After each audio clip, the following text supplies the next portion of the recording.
जय हिंद बच्चों। मैं अजय कुमार वाराणसी उत्तर प्रदेश से आपके अपने चैनल नव शिक्षण पे स्वागत करता हूँ। बच्चों, आपके सामने देखिए प्रैक्टिस सेट 3 है जो अब मैं आपको बताने जा रहा हूँ। और ऑलरेडी प्रैक्टिस सेट 1 और प्रैक्टिस सेट 2 के मैंने साइंस के और सोशल साइंस विज्ञान के और गणित के कुछ प्रश्नों को बता दिया है। तो विधिवत देखिए बच्चों, इसमें मैथ के भी क्वेश्चंस आपको दिख रहे होंगे। तो मैंने अलग अलग वीडियोस बनाए हुए हैं, तो आपसे रिक्वेस्ट है कि आप प्लेलिस्ट अवश्य देखिए। ठीक है, मेरी चैनल की जो प्लेलिस्ट है उसे आप अवश्य देखेंगे। तो उसमें मैंने अलग से मानसिक योग्यता मैथ के अलग प्रश्न बताए हुए हैं, गणित मैथ्स के अलग बताए हुए हैं, साइंस के अलग बताए हुए हैं। ठीक है, और सोशल साइंस यानी कि जिसमें भूगोल, इतिहास और नागरिक शास्त्र आता है उसके प्रश्नों को अलग से बताया हुआ है। तो चाहे आप बच्चे जिस भी राज्य के हों, तो सभी के कोर्स सेम है। जैसा आपको पता है, मैथ के सामान्य मानसिक योग्यता के 90 प्रश्न आते हैं और शैक्षिक अभिरुचि के 90 प्रश्न आते हैं। ठीक है, तो आप प्लेलिस्ट से पुराने वीडियोस को देखकर अवश्य तैयारी कीजिए। तो ये आप मैथ के क्वेश्चंस की स्क्रीनशॉट ले सकते हैं, तभी मैं समय मिलते ही बच्चों बनाऊंगा। तो जैसा आप जानते हैं कि मैं एक सरकारी अध्यापक हूं, समय मिलने पर मैं कार्य करता हूं। इसमें जिन बच्चों की तैयारी अच्छी हो गई है वो प्रैक्टिस पेपर देखिए यहाँ ले सकते हैं, और यहाँ पर ये किताबें हैं, इसको भी आप ले सकते हैं। तो ये जो मोबाइल नंबर दिख रहा है, तो आप इस पर कॉल करके भी आप मंगा सकते हैं। ठीक है, तो ये प्रश्न हम लोग मैं आंसर की ऐसे बता सकता हूँ, लेकिन कई काफ़ी बच्चों को प्रॉब्लम होती है, सोचते हैं कि इन प्रश्नों को कैसे हल किया जाएगा। तो इसलिए मैं इसका अलग से एक वीडियो बनाऊंगा और आपको विधिवत समझाऊंगा। ठीक है, आज हम लोग शैक्षिक अभिरुचि के जो 90 प्रश्न हैं जो कि आपकी परीक्षा में आ सकते हैं, तो इसको मैं आपको बताने जा रहा हूँ। ठीक है, तो पहला प्रश्न आपके सामने है, नदी की तुलना में समुद्र के पानी में तैरना आसान है क्योंकि। अब देखिए, आपको पता है नदी और समुद्र के पानी में अंतर क्या होता है। समुद्र के पानी में नमक मिला होता है। ठीक है, तो उसके पीछे क्या कारण हो सकता है। क्या समुद्र का पानी नदी की तुलना में अधिक सघन होता है, समुद्र के पानी में लहरें होती हैं। इसके बाद है समुद्र के पानी की अधिक मात्रा होती है, समुद्र के पानी नदी के पानी से कम सघन होता है। ठीक है, तो इसके पीछे जो बच्चों कारण है वो आपका पहला ऑप्शन इसका जो है वो सही है। ठीक है, समुद्र का पानी नदी की तुलना में अधिक सघन होता है, यानी कि उसकी डेंसिटी ज़्यादा होती है। ठीक है, सघन किस लिए होता है, क्योंकि मान लीजिए पानी है, ठीक है, तो पानी में आपने अगर नमक घोल दिया तो उसकी डेंसिटी बच्चों बढ़ जाती है। ठीक है, डेंसिटी का फॉर्मूला आपको पता होगा। डेंसिटी का फॉर्मूला क्या होता है, मास अपॉन वॉल्यूम। ठीक है, तो यहाँ पर मान लीजिए अगर पहले नमक नहीं मिला है, मान लीजिए आपने 100 ग्राम पानी लिया, मान लीजिए आपने 100 ग्राम पानी लिया। ठीक है, उसमें आपने 1 चम्मच डाला, मतलब मान लीजिए 10 ग्राम आपने उसमें नमक डाल दिया। ठीक है, तो अब टोटल आपका उसका द्रव्यमान मास कितना हो जाएगा आपका, अब 110 हो गया। पहले कितना था, पहले 100 था। तो देखिए, अब जितना भी उसका वॉल्यूम हो, 100 ml हो चाहे जितना हो, ये तो बराबर ही है दोनों में। तो इसका जो मान है वो ज़्यादा आएगा, तो सघनता बच्चों यहाँ पर बढ़ जाती है। तो अगर आप समझ के चलेंगे तो आपको कोई भी बच्चों प्रॉब्लम इसमें नहीं होने वाली है। आसानी से, चाहे जैसा सवाल बन के आएगा आप आसानी से सॉल्व कर लेंगे। अब बच्चों कुछ नए तरीके से मैं वीडियोस को बना रहा हूँ, तो आपको मेरे ख्याल से पसंद भी आ रहा होगा। ठीक है, और देखिए क्वेश्चन नंबर 92 है आपके सामने। तो ये सवाल है, कौन सा मात्रक दाब का नहीं है। ठीक है, ये कह रहा है दाब का नहीं है। ठीक है, तो इसमें जो 92 का बच्चों याद रखिएगा, दाब जो होता है, दाब का फॉर्मूला, प्रेशर का फॉर्मूला क्या होता है, प्रेशर का फॉर्मूला होता है फोर्स अपॉन एरिया। ठीक है, दाब बटे क्षेत्रफल, और फोर्स का होता है न्यूटन। ठीक है, और क्षेत्रफल का आपको पता है, क्षेत्रफल किसी का भी आयत का वर्ग का आप निकालते होंगे तो वर्ग मीटर होता है या मीटर स्क्वायर होता है। ठीक है, तो मीटर स्क्वायर आप ऐसे भी लिख सकते हैं, अगर साथ में लिखना हो तो ऐसे भी लिख सकते हैं, क्योंकि ये जो घात है ऊपर जाके माइनस हो जाता है। तो ये घात वाले मैंने प्रश्न बताए हुए, विधिवत समझाए हुए हैं, तो इसको आपको NMMs के वीडियोज़ में जाकर इसको समझना होगा। ठीक है, तो जो गणित की प्लेलिस्ट उसको देख लीजिएगा। तो यहाँ पर कौन सा नहीं है, तो ये बच्चों न्यूटन पर मीटर नहीं है।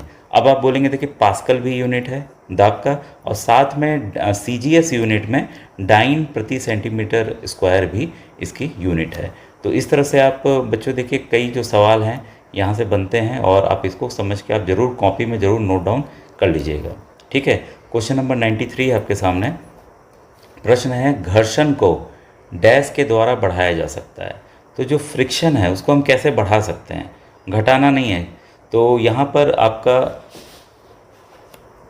कैरम बोर्ड पे अगर आप पाउडर डालते हैं तब क्या होता है भाई, गोटी तो और अच्छे से फिसलने लगती है। ठीक है, तो क्या यहाँ घर्षण बढ़ा कि घटा, तो यहाँ पर घटा। स्नेहक लुब्रिकेंट किसी में भी आप लगाइए, जो तेल हैं आपके या कुछ भी हैं, अगर आप वो लगाते हैं तो क्या होगा, तो यहाँ पर फिर से आपका ये लुब्रिकेंट जो है उसको और घर्षण को कम कर देगा। सतह को समतल बनाने, तो सतह को अगर हम समतल बनाएंगे तो यहाँ पर फिर से क्या हो जाएगा, घर्षण कम हो जाएगा। और टायर, टायर आपने देखा होगा, टायर के ऊपर अगर कोई भी टायर है तो इसके चित्र को मैं एक बार देखूं, ले लूं, फिर बताता हूँ मैं आपको। अब बच्चों देखिए टायर के आपको चित्र दिख रहे होंगे। ठीक है, तो यहाँ देखिए ये कटा हुआ है ना सर, कटे कटे हैं कि नहीं, यहाँ देखिए रिजेस बने हुए हैं, अलग अलग ग्रुप्स बने हुए हैं। ठीक है, तो इससे क्या होता है, अगर टायर एकदम चिकना होता तब क्या होता, तब ये फ्रिक्शन लेता ही नहीं, मतलब कि इसमें फ्रिक्शन होता ही नहीं, फिसल जाता। ठीक है, तो तब भी देखिए बोला जाता है ना, कई बार बोलते हैं जाके, जैसे साइकिल का भी आपका टायर होगा, ठीक है, तो उसमें घिस जाता है टायर, तो बोलते हैं भैया टायर बदलवा लीजिए। तो इसके पीछे यही कारण, अगर ये घिस जाए, समतल होने लगे, तब जान लीजिए कि टायर बदलने का समय आ गया है और वो फ्रिक्शन नहीं करेगा बल्कि फिसल जाएगा। तो इस तरह से आप इस टॉपिक को संभल के चलिए। अब बच्चों देखिए नेक्स्ट प्रश्न आपके सामने है, एक मच्छर से आवाज़ तब उत्पन्न होती है जब यह प्रति सेकंड 500 कंपन की औसत दर पर अपने पंखों से कंपन करता है। कंपन का आवर्तकाल क्या है? देखिए सिंपल क्वेश्चन है, लेकिन अगर आपको फॉर्मूला नहीं पता होगा, आवर्तकाल यानी कि टाइम पीरियड। ठीक है बच्चों, टाइम पीरियड, टाइम पीरियड, ठीक है, इसको आवर्तकाल कहते हैं। वह होता है 1/आवृत्ति। ठीक है, 1/आवृत्ति यानी कि फ्रीक्वेंसी। ठीक है, 1/f जो फ्रीक्वेंसी होती है। ठीक है, तो कंपन की फ्रीक्वेंसी आपकी कितनी है? कंपन की जो फ्रीक्वेंसी है वो है आपकी 500। तो इसका टाइम पीरियड, इसका आवर्तकाल पूछ रहा है, तो time period is equal to 1/f, short में लिख दें, और ये हो जाएगा 1/500। ठीक है, 1/500 को अगर हम इसको कन्वर्ट करेंगे डेसिमल में, तो आ जाएगा आपका 0.002 सेकेंड। ये तो भाग देना है, आप भाग कर लेंगे। ठीक है, तो इसमें बच्चों जो आपका आंसर है ऑप्शन नंबर दूसरा इसका बच्चों सही है। तो बस फॉर्मूला आपको ध्यान रखना है। एक चीज़ और ध्यान रखिएगा कि कभी कभी क्या होता है कि फ्रीक्वेंसी पूछ देगा, तो फ्रीक्वेंसी के लिए क्या करेंगे, मतलब आवृत्ति पूछ देगा उसका, तो 1/ टाइम पीरियड कर देंगे, मतलब आवर्तकाल कर देंगे। ठीक है, तो इस चीज़ को अगर आप याद रखते हैं तो आसानी से आपका बच्चों ये हल हो जाएगा। ठीक है, तो समझ के देखिए चलेंगे प्रश्न को, तो आपको कोई भी समस्या नहीं होगी, कैसा भी सवाल बदल के आएगा तो आप उसको कर लेंगे। ठीक है, हर्ट्ज मात्रक है, तो हर्ट्ज जो है वो आवर्तकाल का है, आवृत्ति का है, ऊर्जा का है कि बल का है? तो हर्ट्ज जो है बच्चों HZ उसका होता है, 1 मिनट, HZ। ठीक है, HZ लिखा जाता है, तो ये आवृत्ति का है यानी कि फ्रीक्वेंसी का है। तो 95 का आपका ऑप्शन नंबर दूसरा बच्चों सही है। ठीक है, और नेक्स्ट क्वेश्चन पे हम लोग आते हैं। नेक्स्ट क्वेश्चन कह रहा है आपका कि किसी क्षण चुंबक के 2 बराबर टुकड़े करना वैसा ही है जैसा एक परिनालिका को काटना, जिससे हमें 2 छोटी परिनालिका मिल जाती हैं जिसके चुंबकीय क्षेत्र, तो भाई चुंबक को मान लीजिए आधा कर दिया गया। ठीक है, तो उसके जिनके चुंबकीय क्षेत्र अपेक्षाकृत क्या होंगे, क्षीण होंगे। तो इसका ऑप्शन नंबर 1 बच्चों सही है। क्वेश्चन 97 है आपके सामने, विद्युत धारा मापी जाती है, तो विद्युत धारा जो मापी जाती है क्या प्रतिरोधक से, वोल्टमीटर से, धारा मापी से या अमीटर से? तो विद्युत धारा यानी कि इलेक्ट्रिक करंट, तो इलेक्ट्रिक करंट किससे मापी जाती है? अमीटर के जरिए मापी जाती है। तो इंपॉर्टेंट क्वेश्चन है भी। क्वेश्चन नंबर 98 है, भोजन के भंडारण के लिए उपयोग किए जाने वाले डिब्बे इलेक्ट्रोप्लेटिंग द्वारा बनाए जाते हैं। ठीक है, तो किस पे किसका परत चढ़ाया जाता है? ये मैंने आज ही एक वीडियो बनाया था, उसमें भी ये प्रश्न पूछा था। तो लोहे पर टिन की परत चढ़ाई जाती है, इसको गैल्वेनाइजेशन कहते हैं। ठीक है, और नेक्स्ट क्वेश्चन पे है क्वेश्चन नंबर 99। तो ये सवाल है, भूप्रवृत्ति में सबसे अधिक प्रचुरता से पाए जाने वाला अधातु। ठीक है, तो यहाँ अधातु यानी कि नॉन मेटल की बात हो रही है, तो सबसे कम क्या, कौन सा सबसे अधिक पाया जाने वाला? ठीक है, तो आप मुझे कमेंट सेक्शन में अगर आपको पता हो कि सबसे कम कौन सा धातु पाया जाता है, ज़रा सा उसको कमेंट सेक्शन में बताइएगा। तो क्या यहाँ कार्बन है, यहाँ नाइट्रोजन है, हाइड्रोजन है, ऑक्सीजन है? तो यहाँ पे सबसे अधिक प्रचुर मात्रा में बच्चों ऑक्सीजन पाया जाता है। ठीक है, और ऑक्सीजन एक अधातु है, इसको याद रखिएगा। मैंने इस वाले टॉपिक को विधिवत समझाकर विज्ञान की प्लेलिस्ट है उसमें देख लीजिएगा, उसमें बताया हुआ है। ठीक है, इसके बाद है अदरक के प्रवर्धन में आमतौर से किसे उपयोग किया जाता है? तना को, पत्ती को, बीज को या जड़ को? ठीक है, तो अदरक आपको पता है कि अदरक का अगर तोड़ के लगा दिया जाए तो अगर उसमें आँख आ जाती है, बोला जाता है, तो उसके तना के जरिए होता है। ठीक है, तो प्रकंद, तो इसका आंसर है, इसको आप अच्छे से नोट डाउन कर लीजिएगा।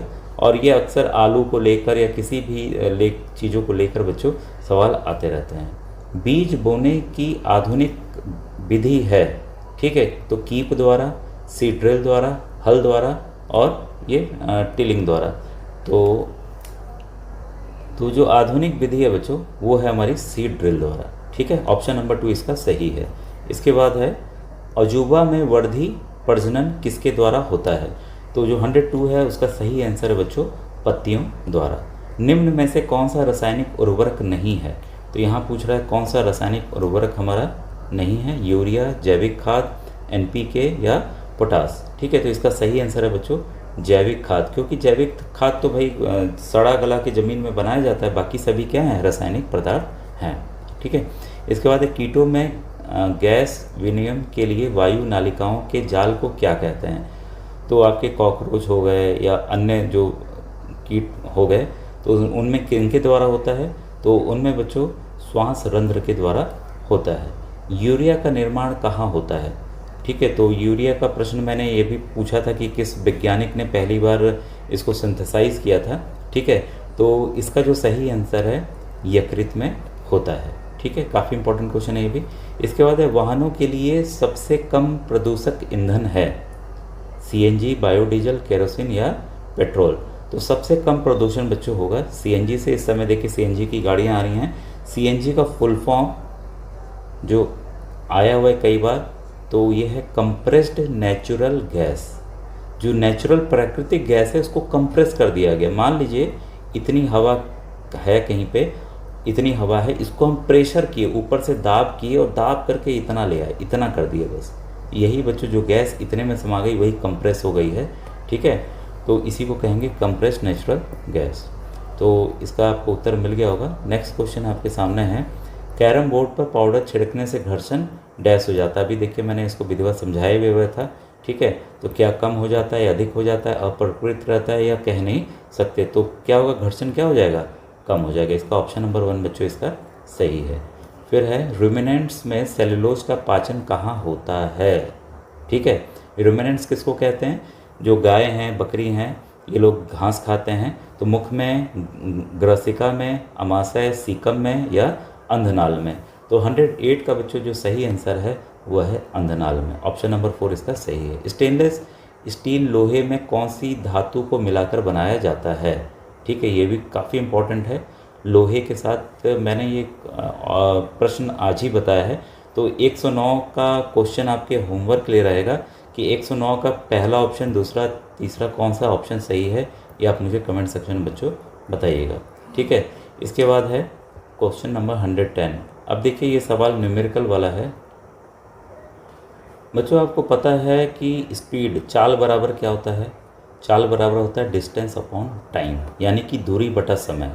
ठीक है, दूरी बटा समय। अब परीक्षा भी होगी तो आप ये मत लिखिएगा कि दूरी लिखें फिर समय लिखें, शॉर्टकट चीज़ों को अपनाए कीजिए। ठीक है, तो दूरी बराबर क्या हो जाएगा? डिस्टेंस बराबर क्या हो जाएगा?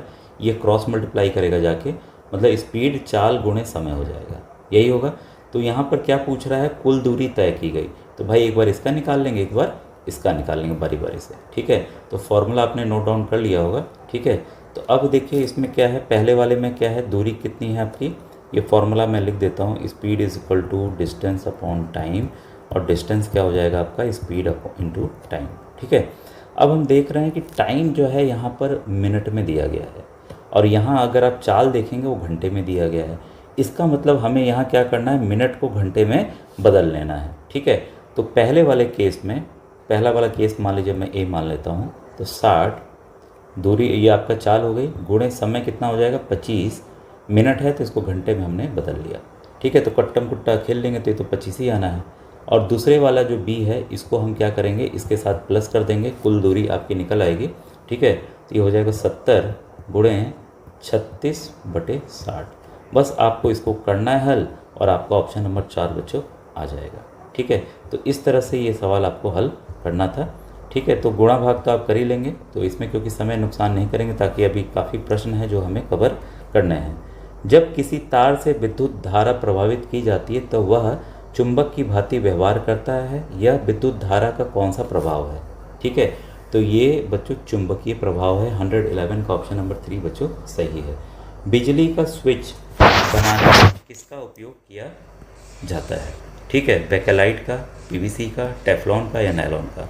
तो बच्चों बिजली का स्विच जो काले रंग के होते हैं आपने देखा होगा कई बार, और सफ़ेद भी आ रहे हैं, तो बेकेलाइट का इस्तेमाल किया जाता है। 112 का बच्चों ऑप्शन नंबर 1 सही है।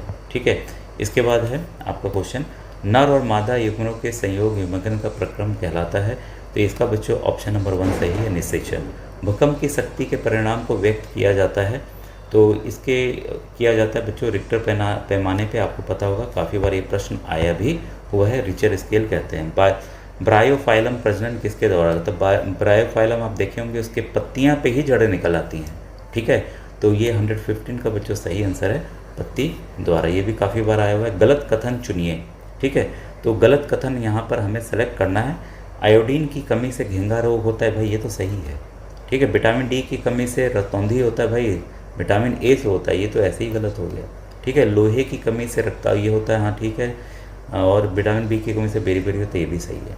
तो यहाँ पर जो सही आंसर मतलब जो गलत कथन है वो डी है, तो आंसर के हिसाब से आपका दूसरा ऑप्शन यहाँ पर आपका होगा। ठीक है, क्योंकि विटामिन ए की कमी से बच्चों होता है। ठीक है, पैकेट का दूध संरक्षित किया जाता है। तो आज मैंने सवाल भी पूछा था कि पैस्चराइजेशन की खोज किसने की थी, तो वो संरक्षित किया जाता है पश्चीकरण के द्वारा। ऑप्शन नंबर 3 बच्चों इसका सही है।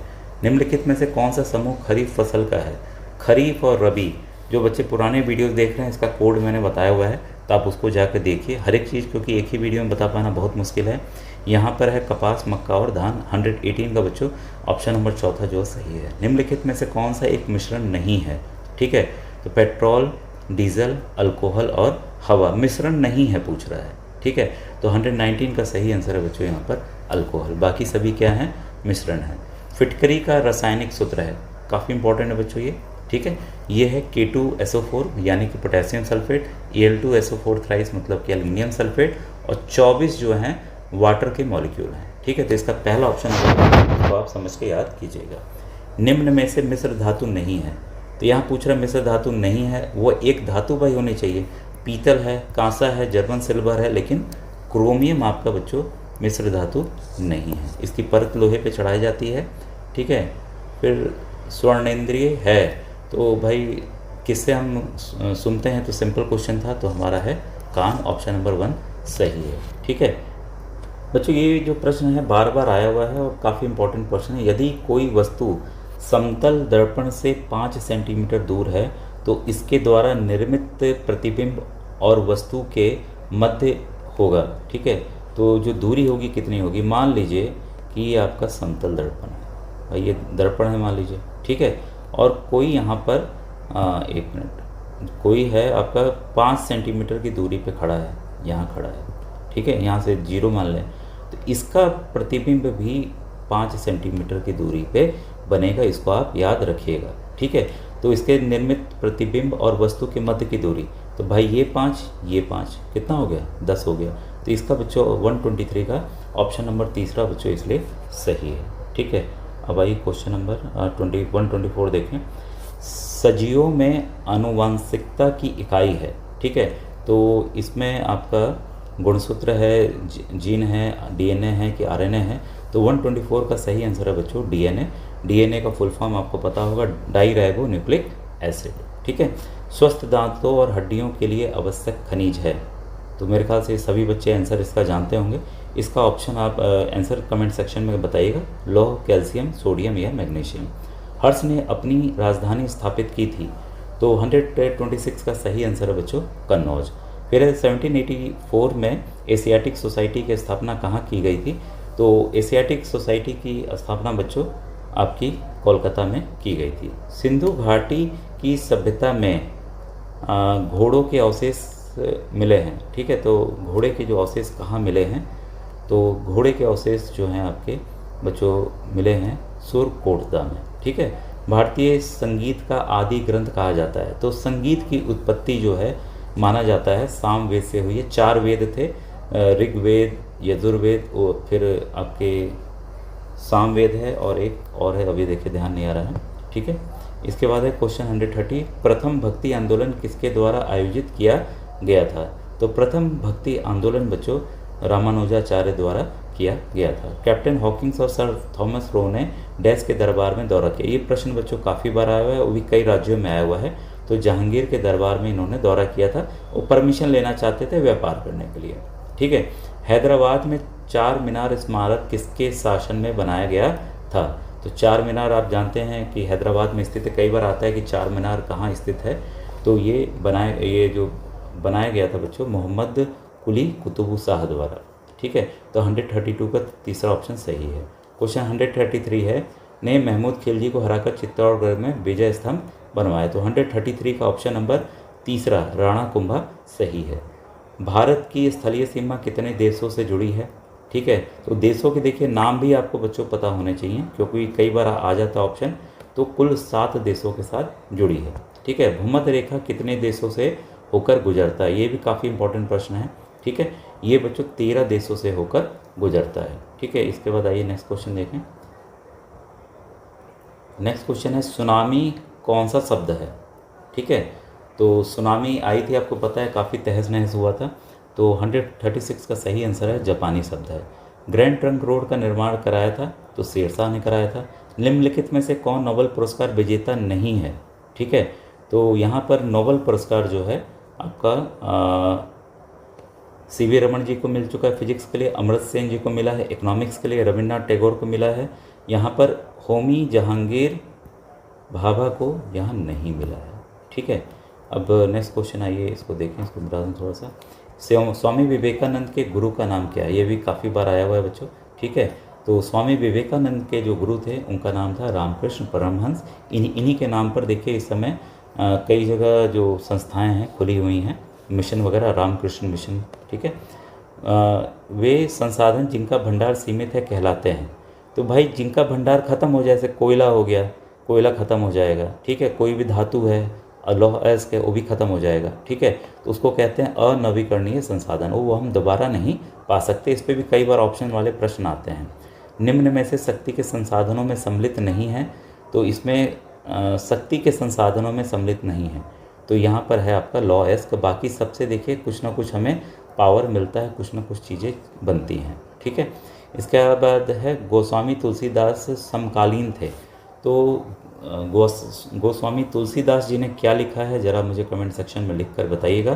तो अकबर तथा जहांगीर के वो समकालीन थे, ठीक है। तो ये भी काफ़ी इंपॉर्टेंट प्रश्न है, तो इसको आप याद कर लीजिएगा। शाहनामा के लेखक थे, तो ये भी काफ़ी इंपॉर्टेंट प्रश्न है, काफ़ी बार आया है, फिरदौसी। भारत में प्रथम बार तोपों का प्रयोग किसने किया था? तो तोपों के ही बल पर भारत में मुगल साम्राज्य की स्थापना हुई थी बाबर के द्वारा, ये भी याद रखिएगा। यहाँ पे देखिए हमें मिलाना है बच्चों, ठीक है, 145 का, ठीक है। तो जो ऑप्शंस हैं हमारे पास में 145 का, ये हम देखते हैं आपका बाबर खानवा की लड़ाई, ठीक है। इसके बाद है आपका हुमायूं चौसा की लड़ाई, फिर है अकबर हल्दी घाटी का युद्ध, ठीक है। जहांगीर शाहजादे खुर्रम का विद्रोह। तो 145 का बच्चों आपका ऑप्शन नंबर दूसरा जो है वो सही है। फिर महात्मा बुद्ध द्वारा दिए गए प्रथम उपदेश को कहा जाता है? ठीक है, जो प्रथम उपदेश उन्होंने दिया था, कहाँ दिया था, ये जरा सा कमेंट सेक्शन में लिख कर बताइएगा, काफ़ी इंपॉर्टेंट है। धर्म चक्र प्रवर्तन, ठीक है। ऑप्शन नंबर तीसरा इसका बच्चों सही है। अशोक ने कलिंग पर कब आक्रमण किया था? तो 147 का सही आंसर 261 ईस्वी पूर्व, ईसा पूर्व। ये काफ़ी इंपॉर्टेंट प्रश्न है बच्चों 147 वाला, ठीक है। अभी जिन बच्चों ने व्हाट्सएप ग्रुप नहीं ज्वाइन किया जरूर ज्वाइन कर लेंगे, डिस्क्रिप्शन, वीडियो के डिस्क्रिप्शन में आपको लिंक मिल जाएगा। सांची के स्तूप का निर्माण किसने करवाया था? तो 148 का सही आंसर है बच्चों अशोक ने। भारत में सर्वप्रथम सोने के सिक्के किसने चलाए थे? ये भी काफ़ी इंपॉर्टेंट क्वेश्चन है बच्चों। ये चलाए थे इंडो ग्रीक द्वारा। भारत का नेपोलियन किस गुप्त शासक को कहा जाता है? तो ये है बच्चों समुद्रगुप्त। फिर चीनी यात्री ह्वेनसांग किसके शासनकाल में भारत आए थे? ये भी काफ़ी इंपॉर्टेंट है, काफ़ी बार आया हुआ है, हर्षवर्धन। कोई भी सवाल इसमें से आ सकता है बच्चों, ठीक है। निम्नलिखित में से कौन से भारतीय राज्य चीन की सीमा से स्पर्श करते हैं? ठीक है, देखिए भारत का नक्शा आप कमेंट सेक्शन में कमेंट कीजिएगा, तो भारत के नक्शे को मैं विधिवत एक्सप्लेन करके आपको बता दूंगा, ठीक है। तो वो आपको पूरा आपको रहना चाहिए, क्योंकि सवाल हर एक साल आते ही आते हैं, चाहे जिस टॉपिक से आए रिलेट करके, ठीक है। तो ये है बच्चों आपका सिक्किम करता है, हिमाचल प्रदेश करता है और उत्तराखंड करता है, ठीक है। तो इसका ऑप्शन नंबर 4 बच्चों इसका सही है, 152 का आपका चौथा ऑप्शन। निम्नलिखित में से कौन सा राज्य कॉफ़ी का सबसे बड़ा उत्पादन करता है? ठीक है, तो कॉफ़ी का सबसे ज़्यादा उत्पादन बच्चों कर्नाटक में होता है। दुनिया में कौन उत्पादक देश है? कमेंट सेक्शन में बताइएगा। लेकोलिथ और बैथोलिथ का निर्माण का संबंध किससे है? ठीक है, तो इसका बच्चों जो वर्ड टर्मिनोलॉजी है ज्वालामुखी के निर्माण से संबंधित है। मृदा निर्माण सर्वप्रथम निर्भर करती है, तो मृदा निर्माण जो है सर्वप्रथम अपक्षय पर निर्भर करती है। कंपास है, तो कंपास आप जानते हैं कि बच्चों दिशा दिखाता है, नॉर्थ साउथ ईस्ट वेस्ट, उत्तर दक्षिण पूर्व पश्चिम, तो दिशा सूचक यंत्र है। राष्ट्रीय ध्वज को संविधान सभा ने कब स्वीकार किया था? काफ़ी इंपॉर्टेंट बच्चों ये प्रश्न, ठीक है। तो ये स्वीकार किया था 22 जुलाई 1947 को। संपत्ति का अधिकार एक प्रकार का है। पहले बच्चों संपत्ति का अधिकार एक मौलिक अधिकार था, अब इसको हटा दिया गया है, अब ये एक प्रकार का विधिक अधिकार है। कई बार सवाल आया है कि कौन सा संपत्ति का अधिकार नहीं है, तो उसमें जानबूझ के मतलब कौन सा मूल अधिकार नहीं है, सॉरी मूल अधिकार कौन सा नहीं है, तो उसमें बाकी रहेंगे मूल अधिकार, संपत्ति का अधिकार अलग से डाल दिया जाता है, ठीक है। तो याद रखिएगा संपत्ति का अधिकार अब मूल अधिकार नहीं है, वह एक विधिक अधिकार है। कई पार्टियों से बनी सरकार क्या कहलाती है? तो भाई गठबंधन सरकार केंद्र में चल रही है इस समय, कई राज्यों में भी गठबंधन सरकार चल रही है। तो 159 का बच्चों ऑप्शन नंबर 1 जो है वो सही है, ठीक है। इसके बाद है आपका राज्य कार्यपालिका का प्रमुख कौन होता है? तो भाई राज्य कार्यपालिका का प्रमुख की बात हो रही है, तो यहाँ पर मुख्यमंत्री होता है। और संवैधानिक प्रमुख की बात आए तो याद रखिएगा राज्यपाल होता है। यहाँ देखिए राज्यपाल लेकिन ऑप्शन में नहीं है, ठीक है। अब बच्चों देखिए यहाँ से गणित के प्रश्न हैं, और मुझे नहीं लगता कि काफ़ी समय भी हो गया है, 30 मिनट लगभग होने जा रहा है, तो इन सवालों को मैं बता पाऊँगा अभी इस कम समय में, क्योंकि इन सवालों को समझाने के लिए काफ़ी समय चाहिए, ठीक है। और इसको अगर एक आध सवाल करना है तो देखिए मैं बता दूं आपको। तो यहाँ पर सबसे पहले हम एलसीएम लेंगे 125, अंदर वाले को हल कर रहे हैं जो कि रूट के अंदर है, ठीक है। तो 125 को अगर 4 से गुणा करेंगे तो ये हो जाएगा 500, और यहाँ 12, तो ये हो गया आपका 512/125, ठीक है। अब ये घन मूल में है, याद रखिएगा, ठीक है। 512 कैसे आ सकता है? 8 × 8 × 8 को गुणा कीजिए, 512 आएगा। वैसे ही 125 5 × 5 × 5, ठीक है। अब ये घनमूल में यहाँ क्यूब है, जब भी क्यूब हो तो हमें 3 का जोड़ा बनाना चाहिए। देखिए 3 का जोड़ा यहाँ, 3 का जोड़ा यहाँ, तो निकल आएगा बाहर, 8 बाहर आ गया, ये आपका 5 आ गया, 8/5, ठीक है। 8/5 याद रखिएगा। लेकिन अगर हम ऑप्शन में देखें, इसको थोड़ा सा यहाँ वाला साफ कर दूँ, ऑप्शन में अगर हम देखें क्या 8/5 कहीं है? भाई 8/5 तो है ही नहीं कहीं, ठीक है। इसका मतलब इसको हमें मिश्र संख्या में बदलना होगा, तो 5 × 5, ये आ गया 3। उल्टा v याद रखिएगा बच्चों, पहले 1 लिखेंगे, इसके बाद 3, इसके बाद 5, एक सही 3/5 किस ऑप्शन में? ऑप्शन नंबर दूसरे में है। तो बच्चों देखिए इस तरह से आसानी से आप प्रश्नों को हल कर सकते हैं, ठीक है। तो एक मैंने बता दिया है, और प्रश्न मैं आपको होमवर्क में दे रहा हूँ, ठीक है। तो आप मुझे करके बताइएगा। कुछ सवाल आपको दे रहा हूँ, 162 आता है तो बताइए, ठीक है। क्वेश्चन 163 और क्वेश्चन 164, इसका आप आंसर लिख के बताइएगा। क्योंकि बच्चों देखिए जब तक आप अपने से प्रश्नों को हल नहीं करेंगे तब तक नहीं आएगा। मेरा प्रोसेस देखेंगे आप फिर भूल जाएंगे कुछ दिन बाद। तो सवालों को खुद से हल कीजिए, ना आए तो नेक्स्ट आप कमेंट सेक्शन में देखिए, बच्चे बहुत कम कमेंट करते हैं सर गणित के प्रश्न बताइए, ठीक है। तो आपसे रिक्वेस्ट है गणित के भी प्रश्नों को हल कीजिए। ये मत सोचिए कि गणित आगे नहीं काम आएगा। ये बच्चों जितनी भी नौकरी होती है, जितनी भी परीक्षाएं होती हैं, गणित के प्रश्न आपको काम आने वाले हैं। जितना आप डरेंगे गणित से, गणित आपको उतना ही डराएगा। तो आप उसकी जम के तैयारी कीजिए, ठीक है? समय दीजिए, गणित को समय देंगे तो आपको गणित से प्यार हो जाएगा। ठीक है बच्चों? तो आज का वीडियो कैसा लगा ज़रूर कमेंट सेक्शन में लिखकर बताइएगा। Thank you very much.